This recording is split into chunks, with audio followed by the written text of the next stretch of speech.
வீரா serial நாளைக்கான எபிசோடில் என்ன நடக்குது அப்படின்னு ஒரு ஷார்ட் ரிவ்யூ பார்க்கலாம். என்னோடய ரிவ்யூ பிடிச்சிருந்தா லைக் பண்ணி சப்ஸ்கிரைப் பண்ணுங்கள். ராமச்சந்திரன் எல்லா பிரச்சனையும் நிறுத்துங்க முதல்ல அப்படின்னு சொல்லிட்டு நம்ம வீட்டில் ஒரு பொண்ணு காணா போயிருக்கா, அவளை தேடி எப்படியாவது கண்டுபிடிச்சாகணும். அதுக்கு என்ன வழியோ அதை பார்க்கலாம் அப்படிங்கிற போலீஸு ஸ்டேஷனுக்கும் போக வேண்டாம் அப்படிங்கிற மாதிரி சொல்கிறீங்க. வேறு எப்படி தான் கண்டுபிடிக்கிறது? அந்த பொண்ணுக்கு மட்டும் ஏதாவது ஆயிடுச்சுன்னா அது நம்ம குடும்பத்துக்கு தான் சேரும் அப்படின்னு சொன்னேன். எதுக்கும் கவலைப்பட வேண்டாம், நம்ம எப்படியாவது இன்னும் ஒரு தடவை ட்ரை பண்ணி பார்க்கலாம். கண்டிப்பாக வீட்டை விட்டு வெளில போயிருக்க வாய்ப்பே இல்லை, எல்லா இடத்துலையும் தேடணும் அப்படின்னு சொல்லிட்டு மாறன் நான் பொறுப்பேற்றுக்கிறேன் அப்படின்னு சொல்லி எல்லா இடத்துலையும் தேடிக்கிட்டு கரெக்டாக மொட்டை மாடிக்கு போகிறாங்க. எல்லா இடத்தையும் பார்த்தோம். டேங்க்கில் ஏறி ஒரு தடவை பார்த்தா என்ன அப்படின்னு சொல்லிட்டு டேங்க்கில் ஏறி நின்று பார்க்குறாங்க. அப்போ பிருந்தா மயக்கத்திலே அந்த தண்ணியும் டேங்க்கில் நிரம்ப ஆரம்பிச்சிடுது. பிருந்தாவோட முக்கால்வாசி தண்ணி நிரம்பிடுச்சு. பிருந்தா என்ன பண்ணுறாங்கன்னா அப்போ தான் கண்ணு முழிச்சு பார்க்குறாங்க. கரெக்டாக எங்கேயுமே இல்லையே, இங்கேயும் கூட இல்லையே அப்படின்னு சொல்லிட்டு மாறன் பார்த்துட்டு டேங்க்லேருந்து கீழே இறங்குறாரு. எங்கே தான் இந்த பிருந்தா போயிருப்பா, எங்கேயுமே காணுமே, டேங்க் வரைக்கும் கூட பார்த்துட்டோமே அப்படின்னு யோசனை பண்ணிக்கிட்டே அப்படியே அங்கேயே நின்றுட்டுருக்காரு.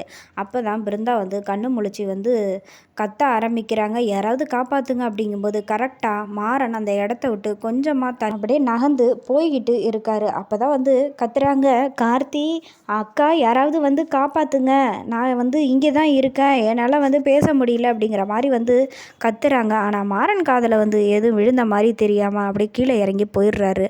அதுக்கப்புறம் என்னடா நீ மேலே போய் பார்த்தியா, பிருந்தா ஏதாச்சும் இருக்கால, ஏதாவது தகவல் கிடைச்சதா அப்படின்னு சொல்லி கார்த்தி கேட்க, நான் எல்லா இடத்துலையும் தேடி பார்த்தேன், ஆனால் பிருந்தா இருக்கிற மாதிரி தெரியல, எனக்கு ஏதோ ரொம்ப சந்தேகமாக இருக்குது, இது பெரிய பிளானாக இருக்குமோ அப்படிங்கிற மாதிரி விஜய் சந்தேகப்படுறாங்க மாறன். அப்போ கார்த்தி, சரி நான் வேணா ஒரு முறை மேலே போய் மொட்டை மாடியில் தேடிட்டு வரேன் அப்படின்னு சொல்லிட்டு கார்த்தியும் அதே டேங்குக்கு கீழே நின்றுட்டுருக்காங்க. அப்புறம் வீரா என்ன பண்ணுறாங்கன்னா, கீழே எல்லா இடத்துலையும் நான் தேடிட்டு வரான்னு கீழே உள்ள எல்லா இடத்துலையும் தோட்டத்தில் அங்கே இங்கேன்னு எல்லா இடத்துலையும் பார்க்குறாங்க.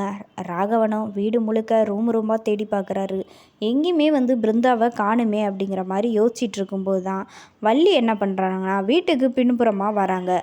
அப்போ தான் டேங்க்லேருந்து தண்ணி ப்ளூ கலரில் ஊற்றுது. இது என்ன தண்ணி இந்த நேரத்தில் ஊற்றுது, என்னவா இருக்கும், எப்படி இந்த கலரில் வருது அப்படிங்கிற மாதிரி யோசிச்சுக்கிட்டே இருக்காங்க.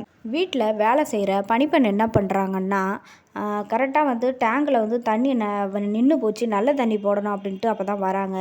விஜய் ஏங்கா தண்ணி நின்று போனால் தண்ணி போடணும் அப்படின்னு சொல்லி வந்தீங்களா, வேறு ஏதாவது வேலை இருந்தால் பாருங்களேன், அப்புறமா தண்ணியெல்லாம் போட்டுக்கலாம், இப்பயே போட்டு என்ன பண்ண போகிறீங்க அப்படின்னு சொல்லிட்டு வேறு வேலையை பாருங்கங்கிற மாதிரி டைவர்ட் பண்ணி அனுப்பி விட்டுடுறாங்க. ஒட்டுமொத்த குடும்பமும் தேடுங்க, பிருந்தா உங்கள் கையில் கிடைக்க போகிறதே இல்லை, அப்படியே கிடைச்சாலும் அவன் நிலைமை எவ்வளோ மோசமாக இருக்க போகுது அப்படின்னு பாருங்கள், எங்கே தேடினாலும் அவள் கிடைக்க மாட்டா. எனக்கு சந்தோஷந்தான், வெளியில் நிற்க வச்சிட்டிங்க, பரவாயில்ல, நான் வெளியில் நின்னாலும் பரவாயில்ல, நான் கார்த்தி வாழ்க்கையை விட்டு என்றைக்கும் போக மாட்டேன், எப்படியாவது இந்த வீட்டில் இருக்கிறதுக்காக தான் இவ்வளோ பெரிய வேலையே பண்ணியிருக்கேன், நான் எப்படி வீட்டை விட்டு போகிறதுக்கு ஒத்துக்குவேன் அப்படின்னு சொல்லிட்டு இன்னும் எல்லோரும் என்ன பண்ணணுமோ அதை பண்ணுங்க. ஆனால் இந்த விஜய் நினைக்கிறது மட்டும்தான்